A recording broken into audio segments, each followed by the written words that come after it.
Imaginez-vous assis à une table en bois brut, le ventre noué, face au dernier repas de votre vie. En 1901, un pilleur de train manchot a savouré un petit déjeuner gargantuesque, a pris un bain chaud, puis a calmement annoncé au gardien qu'il était prêt à mourir à n'importe quelle heure. Quelques instants plus tard, la corde faisait son œuvre avec une violence inouïe. Ce rituel du dernier repas captive notre imaginaire collectif depuis des siècles.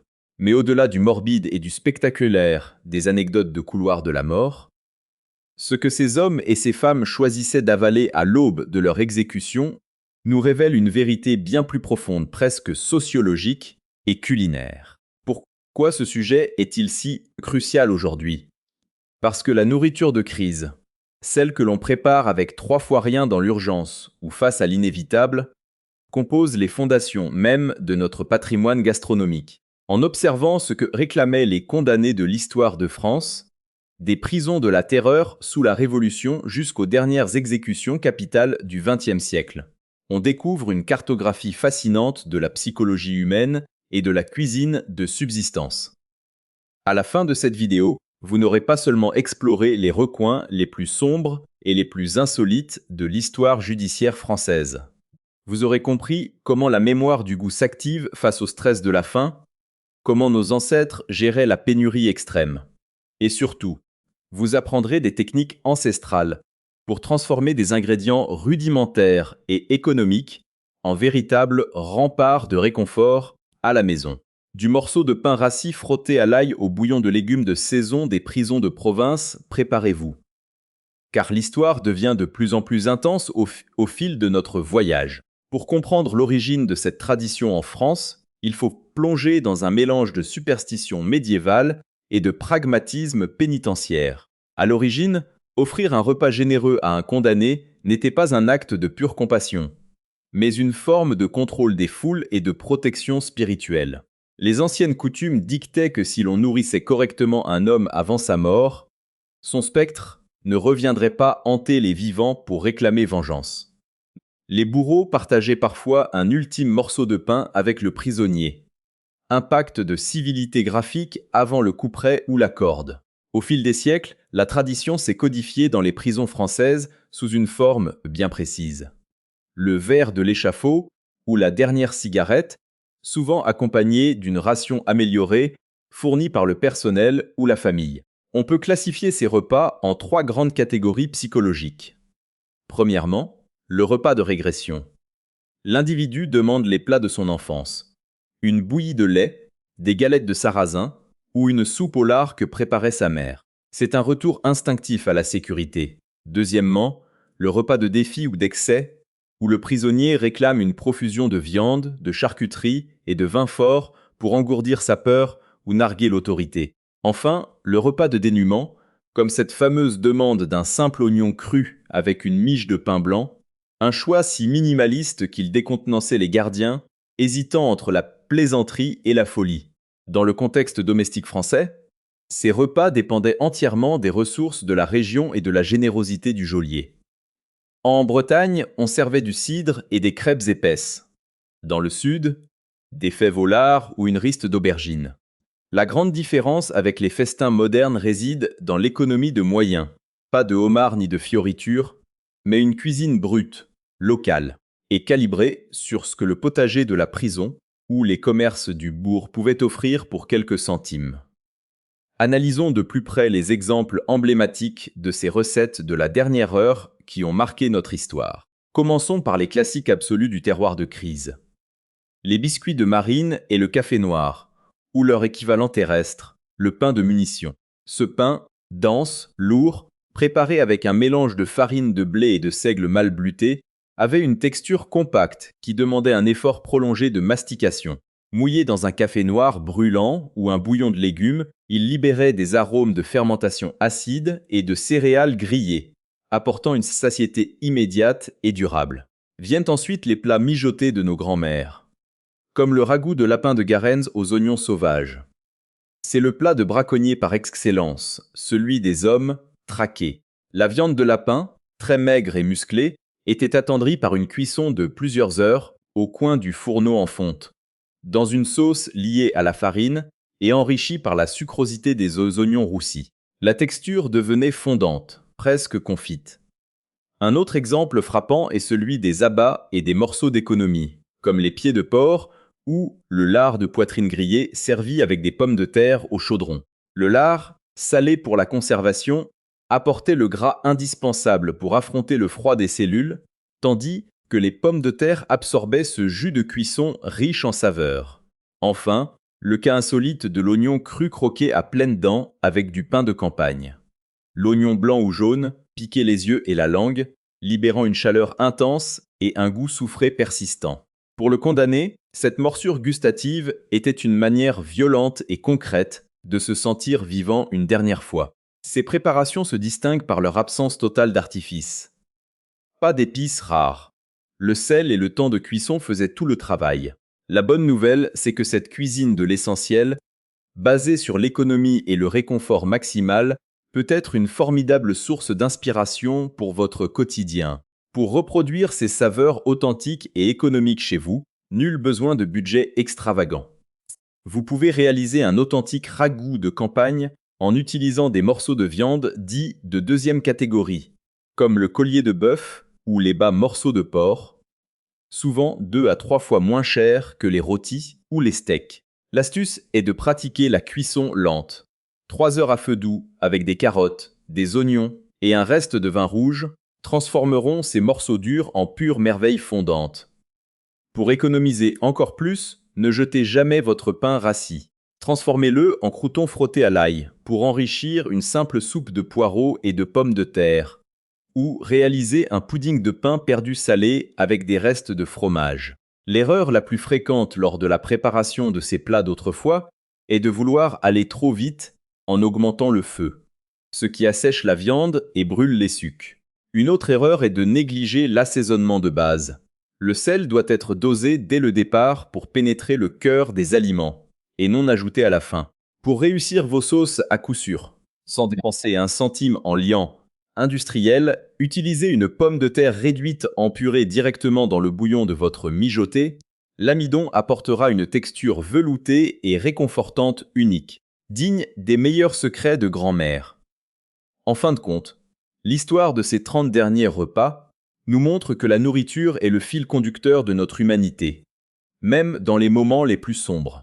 Qu'il s'agisse d'un morceau de pain rassis partagé sous la terreur ou d'un ragoût mijoté par la femme du shérif, chaque bouchée était une tentative de retenir le temps, de se raccrocher à des souvenirs d'enfance ou de trouver un ultime instant de paix. Pour appliquer cette philosophie de la simplicité et de l'efficacité chez vous, voici votre checklist compacte. Privilégiez toujours les produits de saison et de proximité pour réduire les coûts. Maîtrisez l'art de la cuisson lente pour ennoblir les ingrédients rudimentaires. Ne gaspillez rien en réutilisant les restes de pain et les bouillons. Et enfin, remettez le rituel du partage au centre de votre table. C'est ainsi que la cuisine remplit sa véritable mission, nourrir le corps et apaiser l'esprit. Et vous, quel est le plat de votre enfance, ce secret de grand-mère absolu qui vous réconforte le plus dans les moments de grand stress et que vous choisiriez pour votre ultime dîner? Dites-le moi dans les commentaires. Je lirai chacun de vos messages avec attention. Pour comprendre l'origine de cette tradition en France, il faut s'éloigner des clichés hollywoodiens et plonger dans l'histoire brute de nos prisons, des geôles de la Bastille, au cours des prisons départementales du XIXe siècle. À l'origine, offrir une ultime pitance à un condamné n'était pas un élan de pure bonté chrétienne, mais une savante stratégie de gestion de crise et de superstition populaire. Une ancienne croyance paysanne voulait que si l'on laissait partir un homme le ventre vide, son esprit insatiable reviendrait hanter le lieu du supplice et les vivants pour réclamer sa part. Le rituel s'est donc codifié sous le nom familier du ver de l'échafaud ou du repas de grâce. Pour les autorités locales, un prisonnier qui avait l'estomac plein était aussi un homme plus docile. Face à la guillotine, la peur pouvait transformer un condamné en lion furieux, créant des émeutes au sein de la foule venue assister au spectacle. Un bon bouillon, un morceau de pain blanc et une rasade de gnôle servaient de sédatif social. C'était du contrôle des foules déguisées en charité chrétienne. Dans notre patrimoine pénitentiaire, On peut classifier ces ultimes demandes en 3 grandes catégories comportementales. Premièrement, le repas de régression absolue. Terrifié par l'échéance, l'homme refuse la viande et réclame les saveurs douces de son enfance. Une bouillie de lait bien sucrée, une miche de pain brioché ou une soupe prépochée à la manière de sa province natale. C'est un refuge psychologique. Deuxièmement, le repas de bravade. Ici, le condamné veut marquer les esprits, narguer le juge et le bourreau en commandant un festin d'estaminet. De la cochonaille fine, un demi-poulet rôti, du camembert coulant et plusieurs bouteilles de vin rouge ou de calvados. Enfin, il y a le choix du dénuement ou de l'énigme. Comme cet homme qui demanda pour seule nourriture un oignon cru cueilli le matin même dans le potager du gardien. Une requête si brute qu'elle laissait le personnel pantois, oscillant entre le respect mystique et l'incompréhension totale. Dans la réalité domestique française de l'époque, ces repas étaient soumis à une règle d'or. Le système D. Les budgets des prisons de province étaient misérables, allouant à peine quelques sous par jour et par détenu pour du pain noir et de l'eau claire. Lorsqu'une exécution approchait, le menu dépendait entièrement de la saison, des marchés locaux et de ce que l'épouse du gardien-chef acceptait de faire mijoter sur son propre fourneau. On ne servait pas de mets exotiques, mais la stricte vérité du terroir. Une potée auvergnate aux herbes du jardin, des galettes de sarrasin au Saindoux en Bretagne, ou une simple tartine de pain rassis, frottée d'ail et arrosée d'huile de colza dans les régions du Nord. C'était une cuisine de l'instant, une gastronomie de la survie qui se heurtait à la fatalité du calendrier judiciaire. Entrons maintenant dans le vif de notre analyse en décortiquant la texture, le goût et la symbolique de ces recettes de la dernière heure qui ont marqué notre mémoire collective. Le premier cas d'école, c'est l'équivalent français de la ration de survie. Le pain de munition accompagné d'un flacon de torboyau ou d'un café noir de bistrot. Ce pain de campagne, souvent pétri avec une farine bise peu raffinée et un levain très actif, offrait une croûte épaisse, presque brûlée, et une mie dense, grise et parsemée d'alvéoles irrégulières. En bouche, cela demandait un effort de mastication intense. Ce n'était pas un plaisir délicat, mais une sensation de lourdeur rassurante, un ancrage physique au sol. Trempé dans une eau-de-vie locale ou un café bouilli sans sucre, ce pain absorbait le liquide de manière spongieuse, libérant des notes de céréales grillées et d'acidité rustique. C'était la nourriture des champs, celle qui calait l'estomac des paysans pour 12 heures de dur labeur, choisie ici pour affronter le plus grand des vertiges. À l'opposé de ce dénuement, certains condamnés réclamaient le plat de résistance dominicale par excellence, le ragoût de bœuf mode ou la potée au lard et au chou. La préparation de ce type de plat obéissait à un rituel domestique immuable.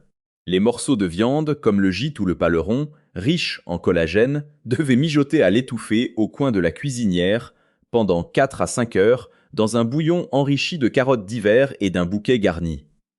Le résultat ?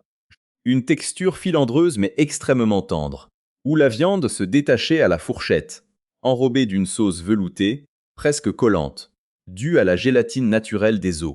Le goût était profond, salé, umami avant l'heure, contrastant violemment avec la fadeur de la soupe de la prison. Les choux, gorgés du gras du lard de poitrine, apportaient une touche de douceur soufrée. Pour le détenu, ce plat différait de la ration ordinaire par sa complexité thermique et sa richesse en graisse, 2 éléments qui envoient un signal immédiat de confort au cerveau. Enfin, il y a le cas fascinant des douceurs régressives, comme la tarte aux pommes campagnardes ou la bouillie de sarrasin au lait ribot. La tarte aux pommes de nos grands-mères n'avait rien d'une pâtisserie de vitrine. Elle était cuite dans un moule en fer blanc, avec une pâte brisée au saindoux, croustillante et salée, sur laquelle on disposait des quartiers de pommes de verger, souvent un peu tavelés, mais intensément acides et sucrés. À la cuisson, le sucre des fruits caramélisait sur les bords, créant une texture à la fois fondante au centre et craquante sur le dessus. Cette dualité entre le salé de la pâte et le sucré acide du fruit réveillait des souvenirs enfouis, agissant comme un anesthésiant émotionnel. La différence majeure entre ces différents repas réside dans leur fonction psychologique. Là où le ragoût de bœuf cherchait à satisfaire un besoin animal de satiété et de force, la tarte aux pommes ou le pain au lait visait exclusivement le cœur et l'enfance, prouvant que face à l'inévitable, l'estomac et la mémoire ne font plus qu'un. Voyons maintenant comment vous pouvez vous approprier cette cuisine de l'essentiel. Une gastronomie du bon sens qui privilégie le goût, l'économie et le réconfort sans fioriture. Pour reproduire chez vous l'authentique ragoût de bœuf mode, ou la potée mijotée des campagnes sans vider votre compte en banque, la première règle est de réhabiliter les morceaux de viande dits de garde, ou de deuxième catégorie. Le paleron, le jumeau ou le collier de bœuf coûtent souvent moitié moins cher que les pièces à rôtir.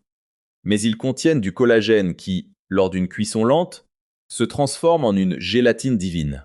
Pour réussir cette cuisson à coup sûr et éviter l'erreur fréquente d'obtenir une viande sèche et filandreuse, bannissez le feu vif. Le secret réside dans le frémissement. Le liquide de cuisson doit à peine trembler, autour de 85 degrés, sur le coin de votre plaque. Si vous voyez de gros bouillons, baissez le feu immédiatement, car une chaleur excessive contracte les fibres musculaires et expulse toute l'humidité de la viande. Pour l'association des saveurs, restez minimaliste et local. Une garniture aromatique classique composée d'oignons jaunes caramélisés dans un peu de saindoux ou d'huile de tournesol, des carottes des sables pour la sucrosité naturelle, et un bon bouquet garni de thym et de laurier de votre jardin ou du marché. Côté conservation, ces plats de mijoter sont encore meilleurs le lendemain, car le repos permet aux saveurs de s'interpénétrer et à la sauce de gagner en onctuosité. Vous pouvez les conserver 3 à 4 jours au réfrigérateur dans un récipient hermétique, ou les congeler en portions. Pour la réutilisation des restes de pain rassis, une réalité incontournable des foyers d'autrefois, ne faites jamais l'erreur de les jeter.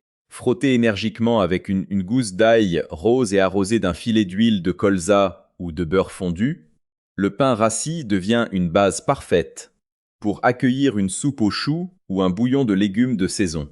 Si vous voulez lier une sauce trop liquide sans utiliser de fécule industrielle ou de farine crue, ce qui donnerait un goût pâteux désagréable, utilisez une astuce de grand-mère. Écrasez une pomme de terre cuite à l'eau directement dans votre jus de cuisson.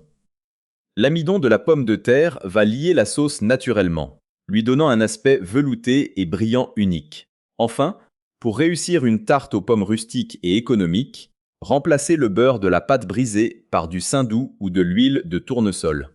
Vous obtiendrez une pâte d'une friabilité exceptionnelle avec un coût de revient dérisoire. En maîtrisant ces quelques gestes simples, vous transformez des ingrédients modestes en un véritable rempart de réconfort domestique, prouvant que la bonne cuisine n'est pas une question d'argent, mais de temps et de méthode. En fin de compte, l'exploration de ces ultimes rituels culinaires nous démontre une vérité fondamentale. La nourriture n'est jamais une simple affaire de calories. Elle est le miroir de notre âme et de notre histoire. Qu'il s'agisse du condamné de province, savourant une épaisse miche de pain de campagne frottée d'ail ou de celui qui réclame la douceur acidulée d'une tarte aux pommes de son enfance, chaque demande exprime le même besoin viscéral de dignité, de repère et de réconfort face à l'inconnu. Cette cuisine de l'essentiel, façonnée par les siècles, la rigueur des hivers et l'ingéniosité de nos grands-mères face à la pénurie, possède une force tranquille que les tables les plus luxueuses ne pourront jamais égaler. Elle nous rappelle que le goût est le gardien de notre mémoire affective et que les plaisirs les plus simples sont souvent les plus durables. Pour intégrer cette philosophie du bon sens et de l'authenticité dans votre quotidien, voici votre mini checklist compacte. Privilégiez toujours les morceaux de viande de seconde catégorie pour vos mijotés afin de diviser vos coûts par 2. Bannissez le feu vif et adoptez la cuisson lente au frémissement pour obtenir des textures fondantes. Recyclez systématiquement votre pain rassis en crouton-aillé ou en épaississant pour vos soupes. Utilisez une simple pomme de terre écrasée pour lier vos sauces naturellement sans additifs. Et enfin, remettez le temps au centre de votre cuisine. C'est en laissant les saveurs se concentrer doucement que l'on redécouvre la véritable valeur des produits de notre terroir. Maintenant, c'est à vous de prendre la parole. Quel est le plat traditionnel français, le secret de grand-mère ou la recette réconfortante de votre enfance que vous choisiriez sans hésiter pour votre tout dernier repas sur Terre ? Partagez vos souvenirs et vos recettes dans les commentaires, je lirai chacun de vos messages avec un immense plaisir. N'oubliez pas de vous abonner pour ne rien manquer de nos prochaines